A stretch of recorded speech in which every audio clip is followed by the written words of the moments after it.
napapanahong issue sa larangan ng politika, showbiz, tatalakayin, hihimayin, re-reaksyonan ng Che Guevara TV. Che Guevara TV nga po pala, isang reactor ng mga viral issue na nagaganap dito sa Pilipinas. Nasa na? Ito. Ito pala, ito. Okay, tapos na ako dun. Isang salita lang dun. Pero kung kahit magsalita sila agin sa akin, wala na akong pakialam dun, tapos na ako sa kanila. Kahit lang, inaango ko lang. Lakasan lang natin. So, eto po ang... Ay, bakit lumaki? Ang ating screenables. So, eto, pakinggan natin to, no? Alam niyo, takot talaga ako dito sa issue na to. Tangina, no, kinukonsinti na ng gobyerno yung mga adik. Kinukonsinti na ng sinukonsinti na ng mga hinamobol yun ng sound effects mo. Ay, hinaan ba? Bakit ang lakas ba? Sorry, boss. Sorry, boss. Boss, sorry na! Boss, sorry. Sorry na. Wait lang. Asa na? Ito naman to si... Ginagalit yung si Banat ba eh. Oy, disagree. Asa na? Oy, ito. Hinaan ng malakas ba? Yan. Ito malakas talaga to kasi may... Ito na lang. Yan. Okay? Yan. Okay, yung boom. Okay na yan. O, yan. Yan, boss. Boss, okay na ba? Okay na? Yan. Parang sila, sabog. Okay na ba?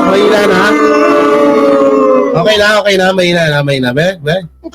Malakas pa rin. Wait lang. Malakas pa din. Buisit ka, ginagalit ka si Banat Bay. Baka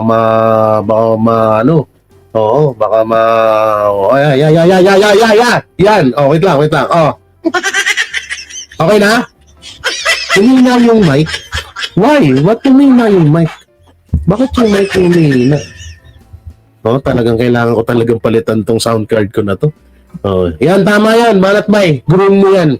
Parang di alam ang ginagawa. Aba. Ako pa. Ano na? Sa mixer mo galawin. Hindi naman nakakonect to sa mixer eh. Itong stream deck. Hindi naman to Wala ka bang mixer? Wala. Ano lang to? Yung mono. Yung mono na unang release. Kaya ang pangit ng Wait lang. Kaya ang pangit ng tawag dito ng impact. Wala akong mixer. Ano lang to? Rekta. Parang may echo na nga. Hoy, bakit parang may echo? Hoy. Ayan. Ayan. Yan. Ano yan? Okay na ba? Parang ang lakas pa rin, no? Kahapon nung okay na to, hindi ko lang alam kung bakit ganito nangyari. Kahapon okay na to eh. Yan, kalahati na nga lang, Kalahati na lang yung sound effects. Ewan ko ba? Okay. Yun, okay na. Yun. Okay. Panoorin na natin to. Nagpaliwanag na ang Philippine National Police kaugnay ng biglaang pagsibak sa qualified PNP personnel ng Davao City Police Office o DCPO dahil sa umano'y war on drugs campaign ng Duterte administration sa lungsod. Si Mayor Baste naman kinondena ang ginawa ng PNP at umasang hindi politika ang punot dulo nito. Si Paul Montibon, sorry po. Di lungsod. Si Mayor Baste naman kinondena ang ginawa ng PNP at umasang hindi politika ang punot dulo nito. Si Paul Montibon, sorry po. Kasunod ng biglaang pagtanggal sa 35 na PNP personnel sa lungsod ng Davao ay nagpaliwanag ngayon ang PNP sa nasabing issue. Sabi ni PNP Public Information Office Chief Police Colonel Jean Fajardo, ang ginawa raw ng pagsibak sa nasabing mga pulis ay para bigyang daan ang investigasyon sa umano'y irregularidad sa pagkakapatay ng 7 individual sa ilalim ng isinagawang anti-illegal drugs operation ng Davao LGU noong March 22 hanggang eto ang tanong ko dito, hindi ba napatunayan na adik yung mga namatay na yon?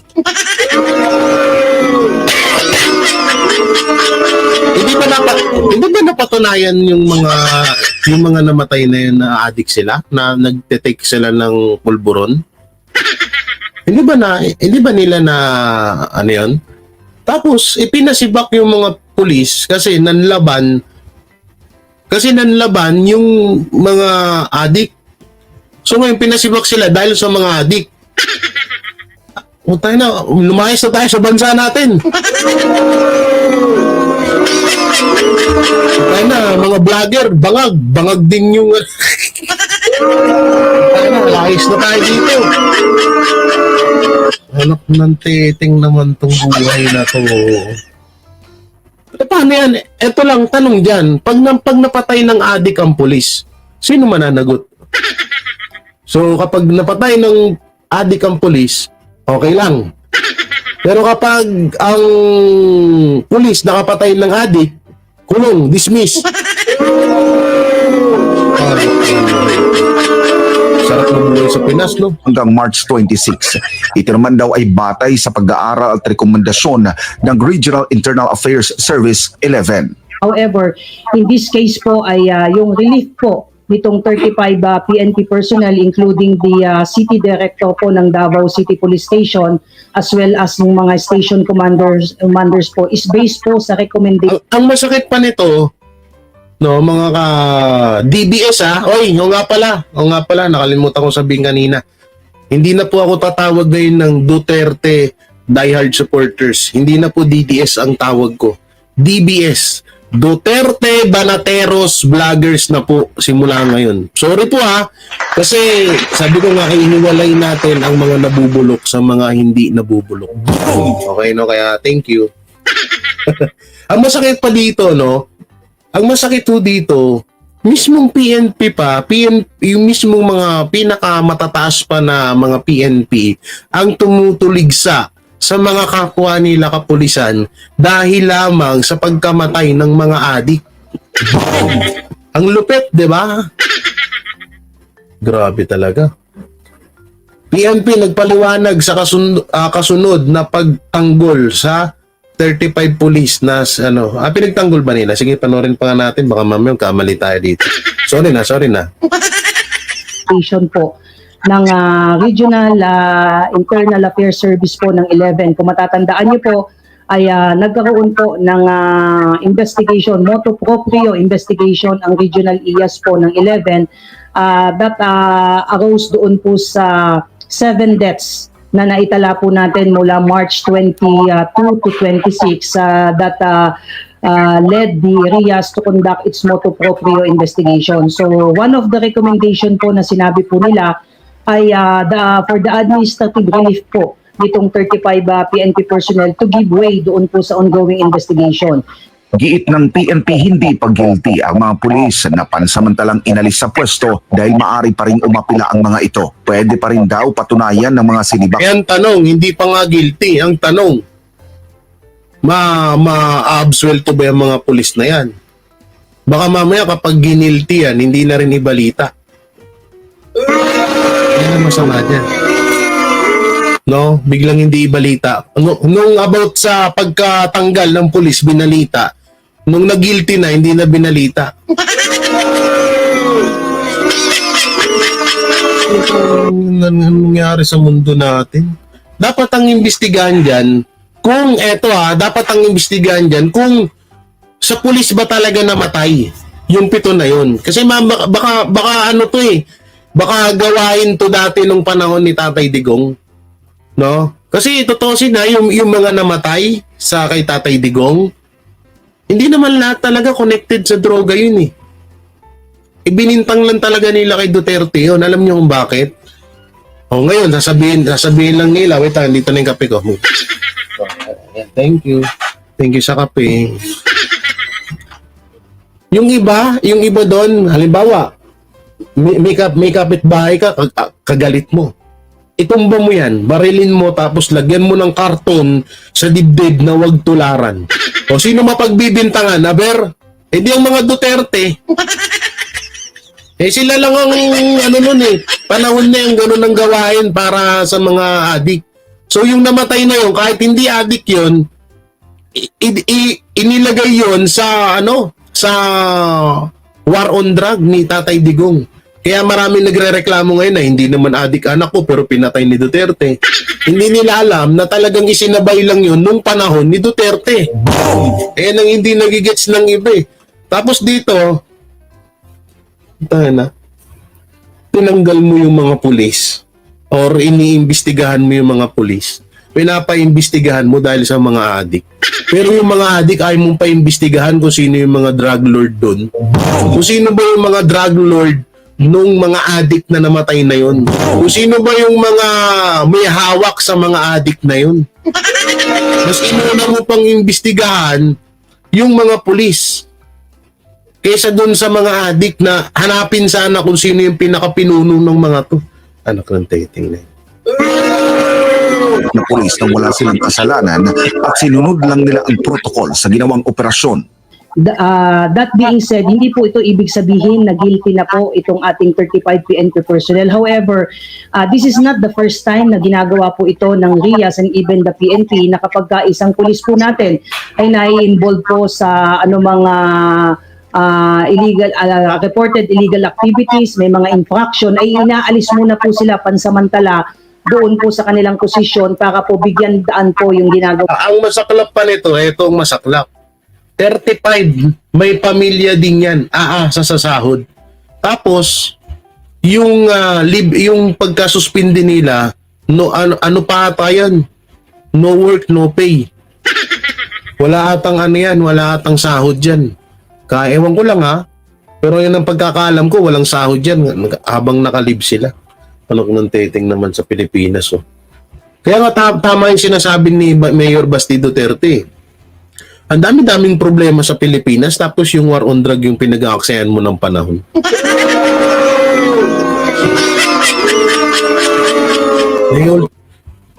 Okay naman ni sana na paimbestigahan yung 7 namatay na yun. Pero ang nangyari sa pulis sa pulis bumaling, dapat ang imbestigahan kung sino yung mga drug lord or kung sino yung mga handler nung mga adik na namatay na yun. Yun dapat ang gawin. Ang nangyari, pulis yung inimbestigahan eh. Bakit? Sa pulis ba malalaman kung sino yung mga drug lord nung mga namatay na adik na yun? Di ba hindi? Kakating sa ulo? Kakating nyo sa ulo, grabe. Ganyan ang style ng gobyerno. Ibig sabihin, pera ng Pilipino ang nanakawin nila. Sabi ni Ma'am Sia. Gasling light ang ginawa ni Bangag. Ano tong Percy Lapid? Ang inan din ang style ni Percy Lapid Yan din ang style ni Percy Lapid Hindi tutusin yung kay Percy Lapid kaya nabintang kay Duterte yun. Sa tutusin, hindi naman talaga Duterte nag-ano dun eh. Binibintang lang nila eh. Para nga naman, alam nila na si Bantag ang mapagbintangan. Si Bantag ang mapagbibintangan at mga Duterte. Kasi nga, nung panahon na yun panahon ni Tatay Digong yun eh. Yung mga galit sa Duterte, yun yung mga nagpapatumba ng mga bata nila. Kaya kayong mga tanso vlogger, kapag pinatumba kayo ng mga boss nyo, yak kayo. Kasi alam nila, kapag tinumba nila kayo, Duterte mapagbibintangan. Kaya kayo mga tanso vlogger, mag-ingat-ingat kayo. Naku po. Lalo ka na. Hoy, ikaw. Ikaw. Naku po. Baka mamaya, ipatumba ka ng handler mo. Sasabihin naman ng mga yan ay, hindi naman ako mapagbibintangan dyan. Si Duterte pa rin pagbibintangan niya kasi anti-Duterte tong vlogger na to.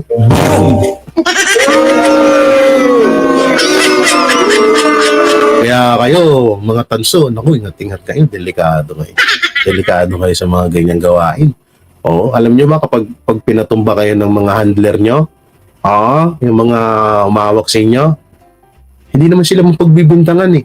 Kasi papalabasin lang nila yung mga Duterte nagpatumba sa inyo. Kawawa naman kayo. Pinakabahan ako sa inyo.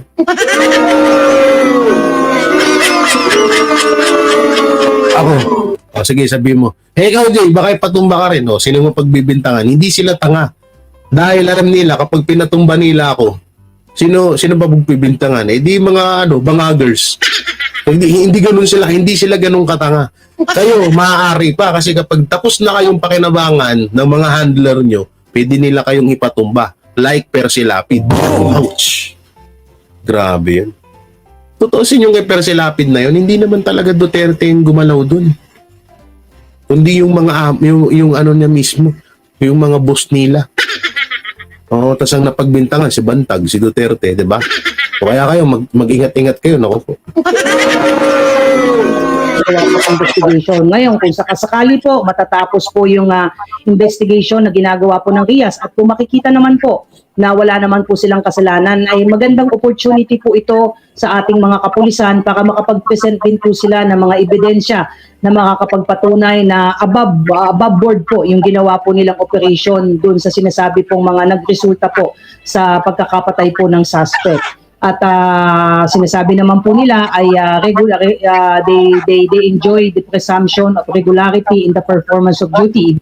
Pero para kay Davao City Mayor Baste Duterte, wala man lang kasing paabiso o preliminaries na ginawa ang PNP na may plano pala silang alisin sa pwesto ang mga pulis. Sabi ng alkalde, dapat ay in charge lamang sa operasyon ang isailalim sa investigasyon at hindi ang buong batalyon. May mga ganitong issues. Alam niyo ba kung bakit pinatanggal yung mga, bakit ipapatanggal or ipinapatanggal yung mga pulis dito? Eh, sumusunod kasi sa Duterte yung mga yun. Ngayon, kaya pinaimbestigahan para ipatanggal sa pwesto tong 35 na pulis na to para mapukaw yung ibang mga kapulisan na, oy, matakot na tayo, huwag natin sundin si Duterte kasi baka ipatanggal tayo, kawawa pamilya natin. Pwedeng mangyari yun. Na kaya lang ginagawa tong about sa war on drug na to at pinag-iinitan ng kapulisan, lalong-lalo na si Mayor Basti Duterte, is para takutin, kagaya lang sa mga politiko. Si Obahib, si Alvarez, yung mga iba pang mga kaalyado ng Marcos noon na pumanig na sa mga Duterte, tingnan nyo ginawa sa kanila. Katulad lang din ng ginagawa sa mga kapulisan. Oh. Na gusto nilang takutin tong mga to. Kasi nga, una-una, isipin ng mga kapulisan, sana mawawalan tayo ng trabaho. O ngayon, isipin nyo, susunod ba kayo sa Duterte o susunod kayo sa administrasyon ko? Pumili kayo. Pumili ka. Bayan. Ano ba yun? Ano ba yung sinabi ni General Luna? Nakalimutan ko. Mamili ka. Bayan, tilapia, hotdog, mamili ka. Sorry. Mali. Ano ba yun, guys? Ano yung sinabi ni Juan Luna? Ni General Luna? Oo. Pera, bayan, mamili ka. Ano ba yan? Prinsi, ano ba yan? Tama ba ako? Pera, hotdog, tilapia, mamili ka. Ganun ba? Ay, iba ba? Oo. Ay, iba pala. Oo, okay. Pero hindi alam ng Marcos administration ay lalong ginagalit ang mga tao sa kanila. Nuno na ito Alam niyo sa totoong buhay, hindi lang nilalabas, mas maraming namamatay sa marami na ring namatay sa administrasyon ni Marcos about sa droga. Kaya tignan ni Stay, shoutout. Marami nang namatay sa panahon ni Marcos ngayon. Hindi lang nila nilalabas. Ito lang ang binabalita. Yung about sa mga Duterte, sa Davao. Kasi gusto ng administrasyon na magalit yung mga tao sa mga Duterte. Oo, yun talaga gusto nila mangyari. Kagaya lang ng West Philippine Sea. Kagaya lang ng PDEA leaks na yan. Yan ang mga gusto nilang mangyari. Na lalong magalit or gusto nilang maraming magalit sa mga Duterte. Kaya nila to ginagawa. O bakit yung sa 13 billion na pulburon, sabi nila lalabas nila yung CCTV, hanggang ngayon wala pa rin. O, dapat yung pinag-aaksayan nila. Akala ko ba big accomplishment. Akala ko ba big accomplishment yung yung 13 billion pulburon. O, asan na ngayon? Ha? Ba't wala kami napapanood? Anong nangyari sa inyong bida-bida?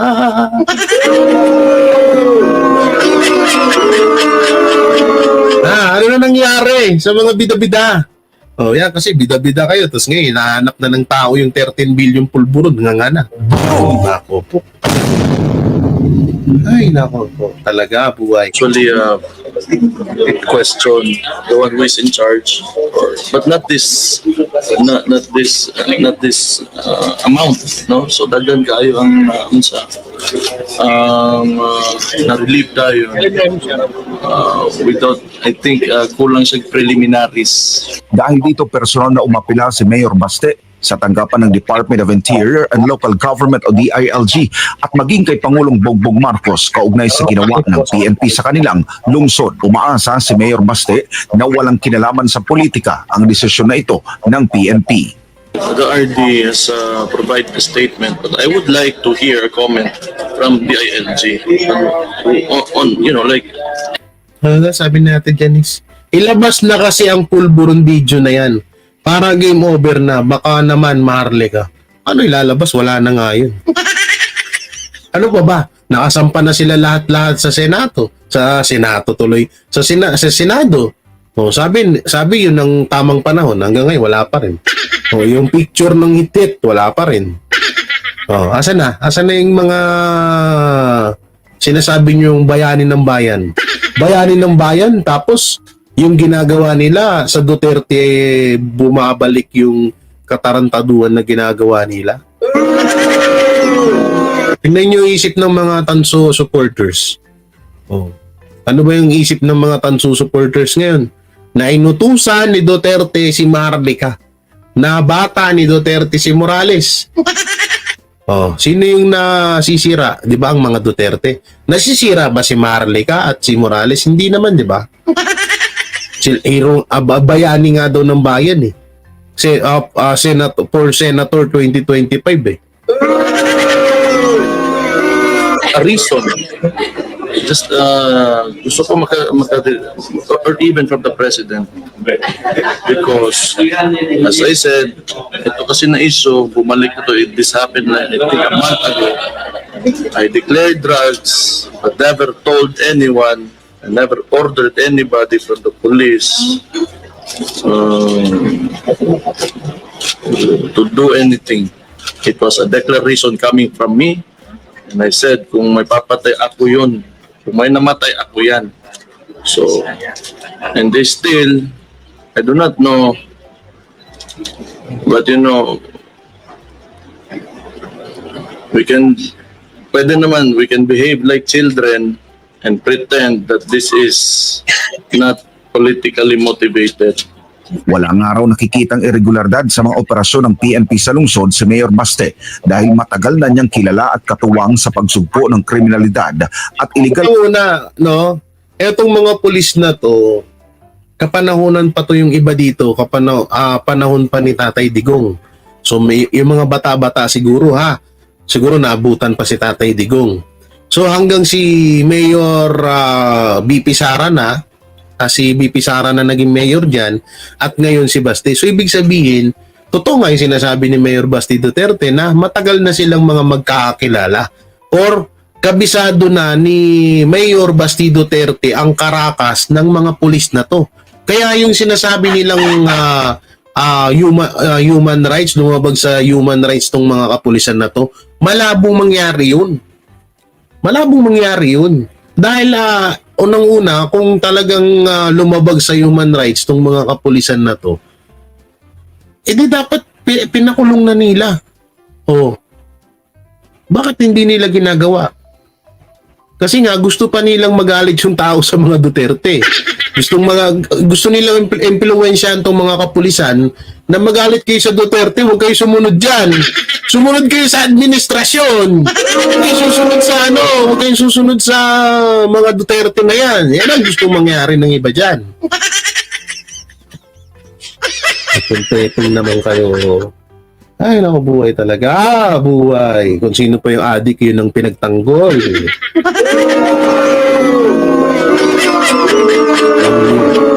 Ngayon, nagkakatotoo na talaga yung only on the Philippines. Only on the Philippines nga naman. Only talaga. Oh, nag-iisa talaga ang Pilipinas. Adik ka, bayani ka. Pag adik ka, bayani ka. Pag adik ka, bayani ka. Pag pulis ka, criminal ka. Ang lupit, di ba? Okay, balik tayo. ng droga ang mga silibak na pulis. Sa katunayan, malaki ang ibinaba ng crime rate sa lungsod dahil na rin sa mas pinaigting na partisipasyon ng mga kapulisan sa mga komunidad na sakop nito.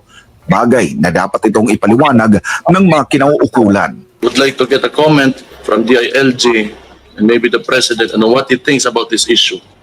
Because these are hard-working policemen that they are questioning. They have good track records and they have served the people of Davao since they became policemen. Unang-una po ay nare-respeto po natin yung naging pahayag po ni Mayor Duterte po at naglabas na rin naman po ng statement po yung Regional Director po ng Police Regional Office 11 at unang-una ay nagpapasalamat po sila sa acknowledgement na sinabi po ng ating kagalang-galang na Mayor na nakikita niya yung efforts ng ating mga kapulisan, mababa po yung crime sa kanila at yun po ay ipinagpapasalamat po. In fact, doon po sa nilabas na statement po ni RD ay nirecognize po nila yung suporta at assistance po ng local government units po ng Davao na lagi po nilang nakakatuwang to sa pag-maintain po ng peace and order dyan po sa Davao Region. However, ang sabi nga po ni Regional Director po ay kung sakasakali nga po na magkakaroon po ng findings na wala naman po silang nilabag na any existing protocol, particularly yung police operational procedure po natin, ay maaari naman po silang ibalik doon sa kanilang original assignments and position or to any other position commensurate to their qualifications po. We just have to wait. But like I said, it's an extraordinary move coming from the police by themselves, no, to do this to their own personnel. Sa huli, bumuelta pa si Mayor Baste sa administrasyon at sinabing ituon na lang nito ang pansin sa mga naglalakihang usapin at problema ng bansa kaysa tutukan ang Davao City. Tama. Kung yun yung issue nila, they're angling it na kani mga police na to nga nang hilabot ug mga tao kay tungod they were defending themselves ani the operation against people involved in illegal drugs, then siguro tanaw na ko it's not worth like the time and resources of the PNP to look into this because there are a lot of problems in the Philippines. Daghang kitang problema sa Pilipinas nga pwede ninyo i-address and the police or the PNP can focus on. Para sa Diyos at sa Pilipinas kumahal, nag-uulat Pulmon Timon, SMNA News. Grabe, no? Pag-adik ka, bayani ka, hindi ito bola. Humithit ka man ng pulburon, bayani ka ng bayan.